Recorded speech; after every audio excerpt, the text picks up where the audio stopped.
Hello, our friends, Evolutionary Energy Arts family. Why, hello there. Welcome back. Welcome back, guys. So, as always, we want to thank everybody for their support over on Patreon.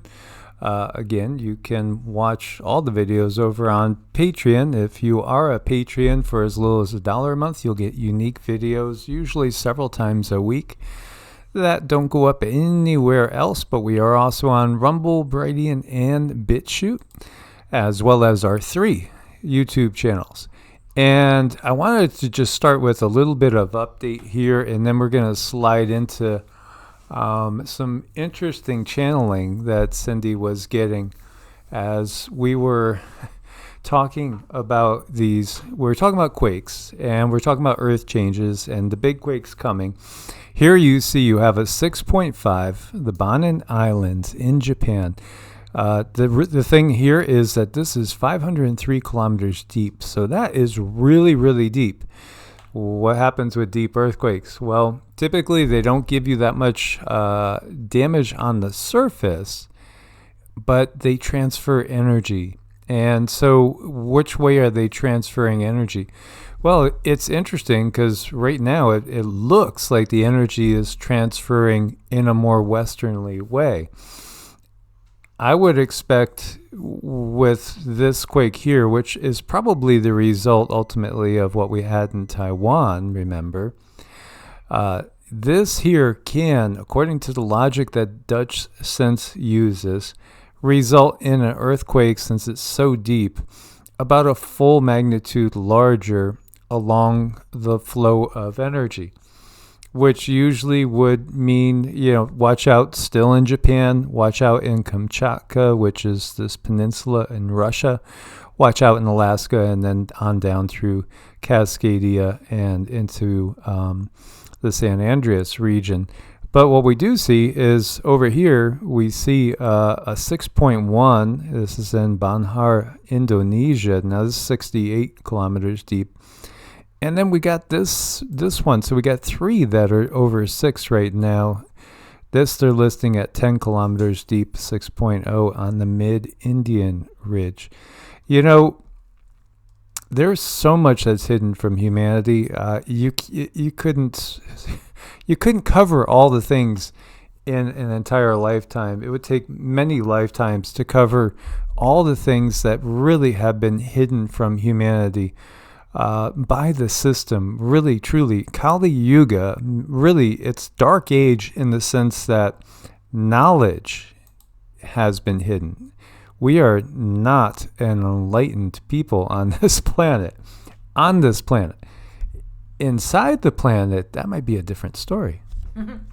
We were getting information about some beings that are inside the planet, and these things just come about, and I ask questions, and then I start receiving information, and I start translating this information. And Mike was showing me this thing here earlier, and I it's like, what is this? It just looks like a typical rock, but it has these very cookie cutty, like I can't speak. Well, it's like cookie cutter. It's almost like one of those things you would imprint and make nice pastries. Yes, it is.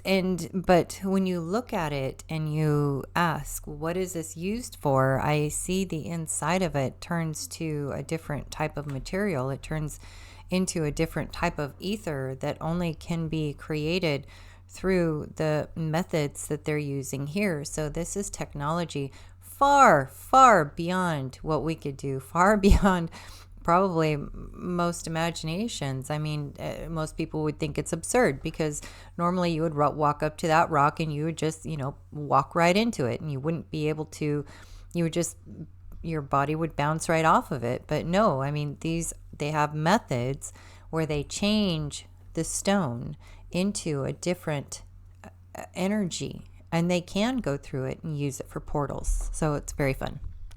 Yeah, absolutely. And, this is what we had mentioned as, look at these cuttings. I mean, look at these cuttings. They're perfect. Oh, nobody was here more advanced than us. We're the pinnacle. We're not the pinnacle in yeah, I should say, yeah, in and on the earth in and of itself. We are the ones that have been in the complete dark. And they've treated us in a manner in which, obviously, humanity's waking up to the fact that humanity's been abused constantly. You know, it's just fascinating to see these remnants of very, very advanced civilizations. We were also talking about Derinkuyu, which is a place in central Anatolia region of Turkey. This is a place where tens of thousands of people, and some have said even hundreds of thousands of people, went inside the earth in order to survive the catastrophe that we know of as the Younger Dryas extinction event. You know, interestingly enough, there's so many legends in this area. This is definitely on my bucket list. I really would love to be able to visit this area and see these things for myself. Now, when we were talking about this, because somebody had sent, one of our family members had sent to Cindy, you know, some of the pictures, and we've covered this on at least half a dozen to a dozen videos over the years. It's fascinating, and you can see, you know, from some of these pictures, this is part of a much larger network, a network that goes deep into the earth. And how deep does it go? Well, they don't really know, and so we were asking about that, you know, because I've heard that this is an entrance into the inner earth. And so what Cindy was getting was, oh, absolutely, but humans are not allowed to go all the way on down and in. And then it was like, well, okay, who won't let us? And it's actually, I'll let Cindy tell you, but it is the inner earth civilizations, which are way more advanced than us. And there's all different sorts of beings. It's not just reptilians. It's not just grays. It's not just, you know, the nasties inside the inner earth. There are very, very nice, benevolent beings living very peacefully in harmony with the earth itself, deep within the earth. When we went down further and looked deeper and deeper into these tunnels, the first thing I realized was that this was not like a one human effort, that this was as above, so below effort to help humans, really is what it was. But then I also, when I went to the very, very bottom of these caves, I noticed that there was a layer of earth that is protected, that is not, humans are not allowed to go past it. It's more than they're not allowed. They can't. They physically cannot go past it because there's going to be an entrance into inner earth. There's a group of elder beings that actually guard this entrance to inner earth. Now, while humans were in there, there was interbreeding. So this is really curious, and we end up with beings who have really super white, shiny skin. After a while, there's different beings, and then went towards the end, some went and moved on in their lives above, and some went and moved on below. But there was a mixing of beings, and there was a working together with sky beings, and there was a working together with the inner earth beings. Now, the inner earth beings live far longer than any that are on the surface. They have a keen understanding of how important the air that they breathe, their sun, inner sun that shines on them, the water that they drink, any food that they might consume is in such a pure form, they're able to live for hundreds and hundreds of years. So they're very, very wise. These are beings that carry a lot of wisdom.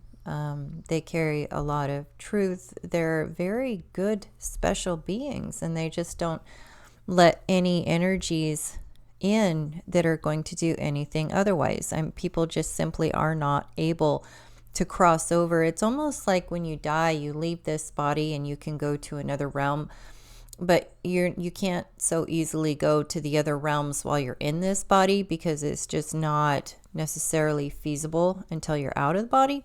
So it's just a very different world, and I thought that was fun to see how all of the layers of beings are working together to try to help humans in a time that they really needed it.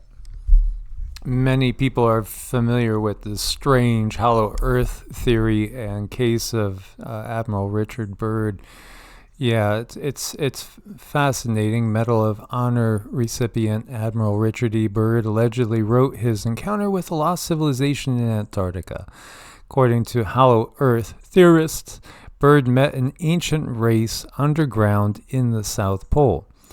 How was this left out of his mission from Operation High Jump? Could it be a big hoax? According to his diary, no. And many of us have talked about this and wondered.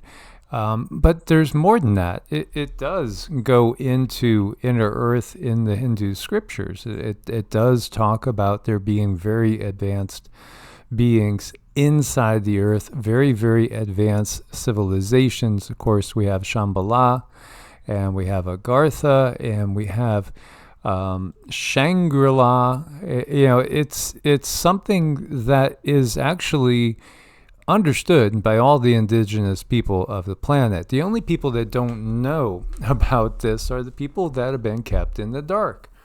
And again, so much of that's been controlled through the use of the mainstream religions, which are really coming straight from the likes of people like Gates and Fauci and Soros and the Pope, and it come from the royalty.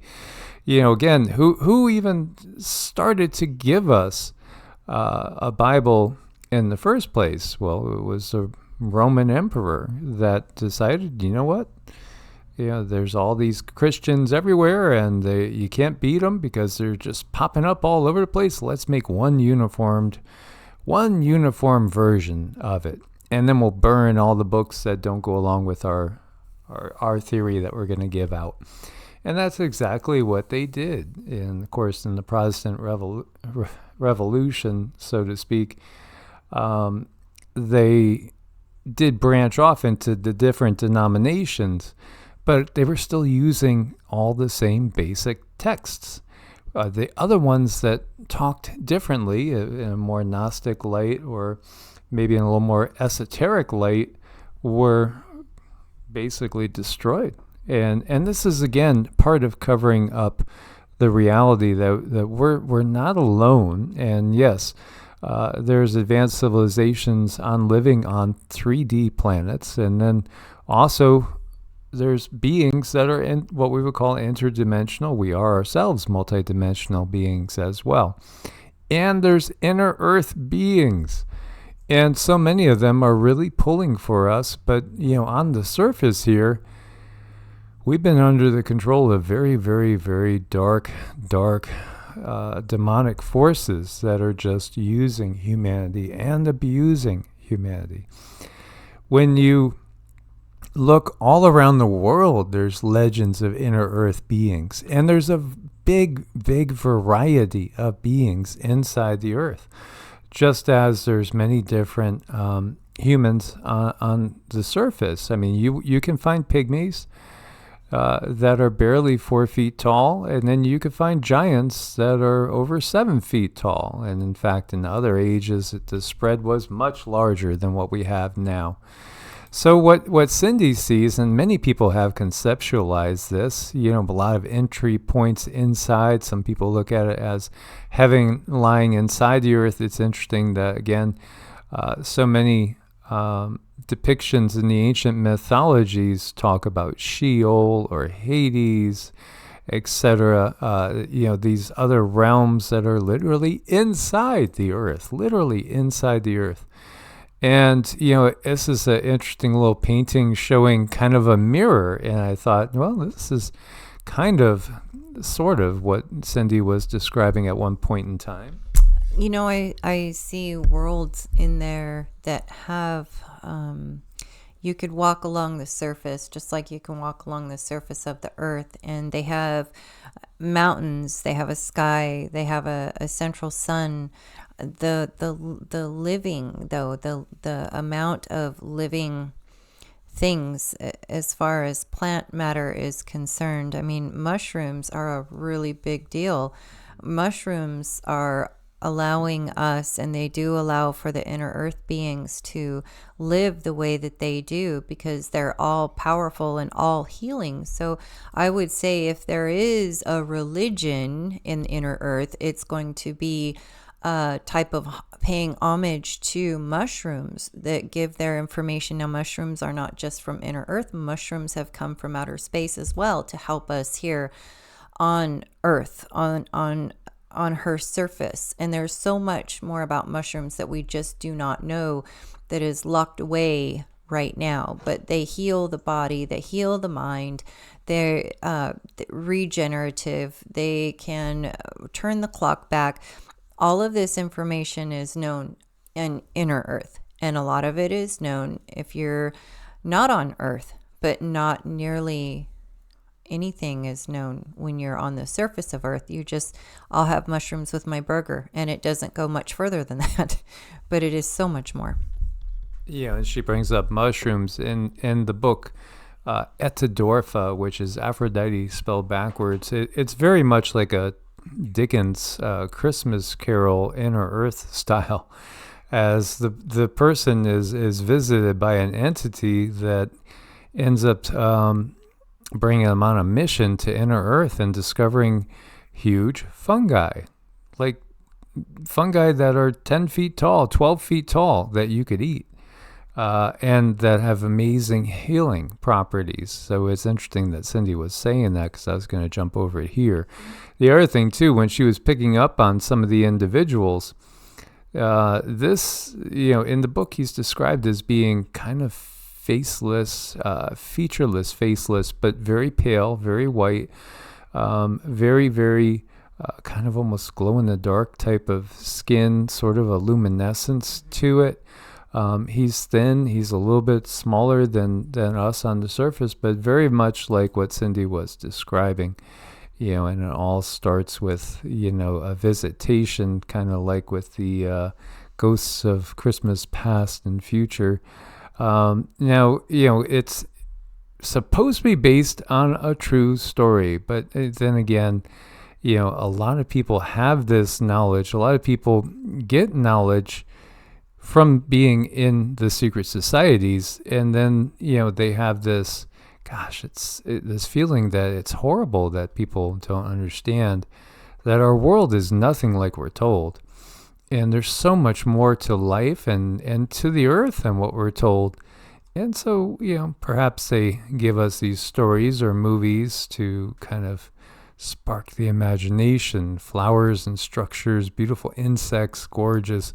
I saw a cricket I've never seen before, or a grasshopper, really, and just the colors. It was kind of like a... Called it a watermelon. Yeah, I called it like a watermelon lime because it was multicolored. It was kind of a pretty red, and then a deep, beautiful green too, and the contrast, I've never seen one like that before. But a lot of times there's these things that come from inner earth to the surface in more ways than one, and definitely in times of great change. So all sorts of different zones he's taken through in this story, many different beings, and even spots where gravity just didn't barely work at all. So besides Admiral Byrd, we have many different stories of inner earth, again, from so many different cultures and civilizations. Grays, and there's varying types of grays. Yes, technologically advanced civilizations, and others living very simply, all within the earth. And in fact, what we get, the inside of the earth may be almost as packed with people as there is on the surface. This 1869 American physician Cyrus Reed Teed, he was convinced that, hey, there's an inner Earth civilization and our planet is hollow. So, people have had these near-death experiences and had just life-altering experiences, either knowing that consciousness goes on and we don't just die with the body, or getting visions and things that are, not what science says. So this is just another case of this. When we see like these anomalous objects, and as we're looking at this, it's reminding me of that South Atlantic anomaly, right? And Cindy's picking up it's something very, very big under the ocean, some sort of technology that's being moved into place. I was watching the energy on Ventu's sky coming from the Gulf and shooting on up to where all the tornadoes were outbreaking. And, again, whether it's technology that's literally coming from satellites, as there's just so many satellites out there, or other places like HAARP and CERN, or perhaps other places inside the Earth affecting the surface. There's so much more going on than we realize, because, again, we've been purposely kept in the dark. We've done a couple of videos on the Nanahi. These are spirit people, interdimensional people. Also, it's referenced that they live inside the Earth and they will come out in times of great distress to help the Cherokee. They've literally helped them when the Cherokee were attacked by others, and they came to the Cherokee's aid and literally fought for them. So interesting, they're not quite nature spirits or gods, but we're said to be immortal. They live long lives. This goes again with what Cindy was getting, and very, very much humanoid, and again, protectors of the Cherokee Nation. So many indigenous people still remember the old legends, the myths that are based on fact, that, we're again not alone here. We are not alone. And perhaps we have relatives and friends on the inside, on the inside of the Earth. So it's interesting because Nanahi has been translated literally as people who live anywhere. Strange places, underground, inside mountains, under streams. To the Cherokee, they are the immortals, or the people who live forever. The singular is Neyahi. These immortals live in North Carolina, Tennessee, and Georgia, near the traditional lands of the Cherokee Nation. And one tale, it sounds what we've heard in other areas, in other cultures too. They tell of a circular depression where the people said there was a townhouse of the Nanahi. Cherokee townhouses were circular public buildings covered with bark and benches inside. This townhouse and the people who lived there were apparently invisible and intangible. People would toss debris inside the depression. When they returned, the floor would be cleaned up again. After white settlers arrived, things tossed inside remained there. The Cherokee say the Nanahi abandoned their townhouse because they were annoyed with the white people, because when they talk about that, again, that's the culture of the Anunnaki, that's the culture of the draconian system, which doesn't have a reverence for the earth. In fact, it intentionally poisons and toxifies the air and the water in order to shorten the lifespan of everybody that's living on the surface of the earth, so they won't live long enough to grow wise enough to the system. Mm-hmm.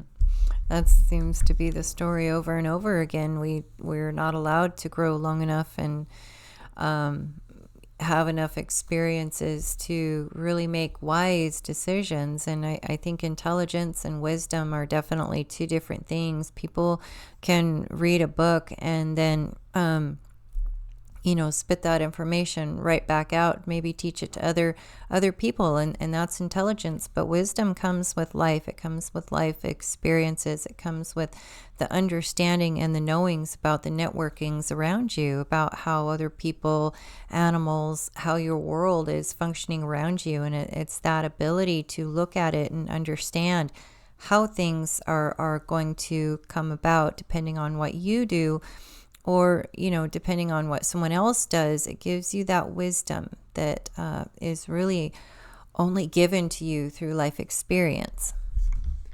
So it's interesting that they could appear to be very solid, or they could appear to dematerialize and all of a sudden disappear. And when they appeared solid, you wouldn't even be able to tell them apart from any other Cherokees. Isn't that fascinating? Other places where these supernatural people live were in hills, mounds, and mountains in the area, especially high mountain peaks with few trees on top. It was said that the Nanahi had large townhouses in Pilot Knob under the Nikwasi Mound in North Carolina and under Blood Mountain in Georgia. The Nanahi could not be found if they did not want to be found. They were normally invisible. If you followed the sound of their music, it would change and appear to be coming from another direction as soon as it seemed as you were getting close. However, the Nanahi were very friendly and helpful people, and they did come out when needed. They often helped lost travelers, bring them to the Nanahi townhouses to care for them, then taking them back to their homes. One story tells of 4 women who came to a dance at Notley Town. They left around midnight. Some of the men from the town watched these women and saw them head down the trail to the river. When the women reached the water, they disappeared. Then the people of the town knew they had been visited by Nanahi women. Oh, doesn't that sound too like some have entertained angels unaware? There's nothing new and different. When you look at these biblical stories, you'll find them echoed all around. But you can find different details, more details, not just a little Genesis 6 blurb. No, you find out that, we've never been alone. There are beings that can materialize and dematerialize. Now, whether it's a glamoury or whether they can physically change their vibrational frequency, I don't have the answer for that in each different case, because, again, it could depend on the being that you're talking about. I've watched a gray dematerialize in front of my own eyes, and I would say I would estimate 90 seconds, and it obviously went into a meditative state, and I could see that it did, and it changed its frequency. But there is also glamoury that we could utilize. There's like an old Golden Dawn technique and trick to visualize yourself in a rosy cross, surrounded by a rosy cross, and imagine that people can't see you. And so I've actually used that many times and avoided speeding tickets, just saying, quiet, don't tell anybody.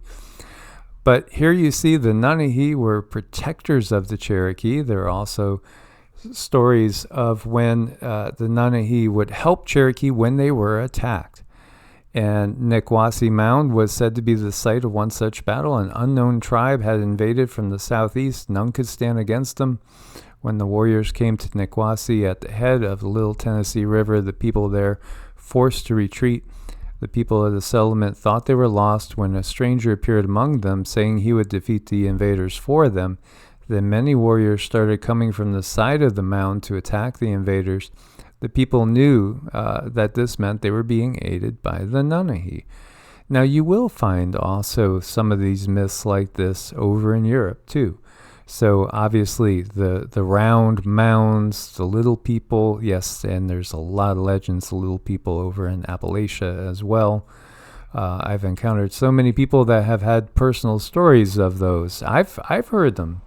I've heard them too, literally hear the sounds of their little feet, and then you can't see anything. Or maybe you catch a twinkle of a little light dancing off in the woods. I think what's beautiful is they are allowed to show themselves, but it's very, very limited. It's so limited. If you're really in a bind, and if you're doing something that was not in your contract, they are allowed to stop and talk to you and help you, your guides and angels, that is. Now, what I see with the Cherokee here, they were living off the land. Karmically, they were in alignment for help, because these beings won't come down and help you if it's going to alter your experience. They just won't do it. So we all have a little contract that we come down with, and we say, okay, don't interrupt me unless blah, blah, blah. So sometimes that unless happens. It really happens. And then you are allowed to have visits. It's happened to us a couple of times when we were out of alignment and we were put back in alignment.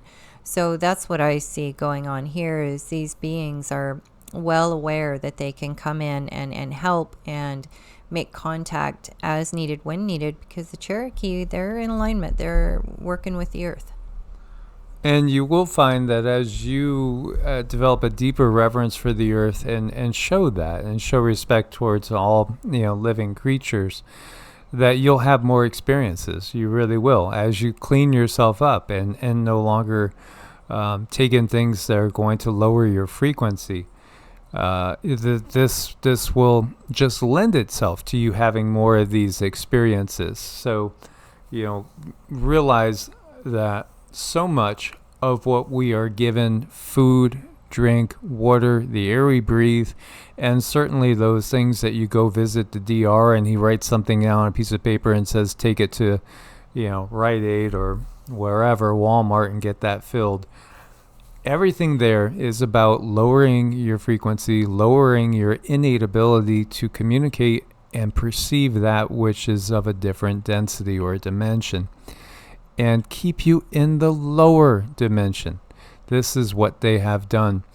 This is so true. No one owns the water. No one owns the land. No one owns the oceans. No one owns the sand. These are given by our mother. The planet provides for free. Only by the hands of the greedy does the earth require a fee.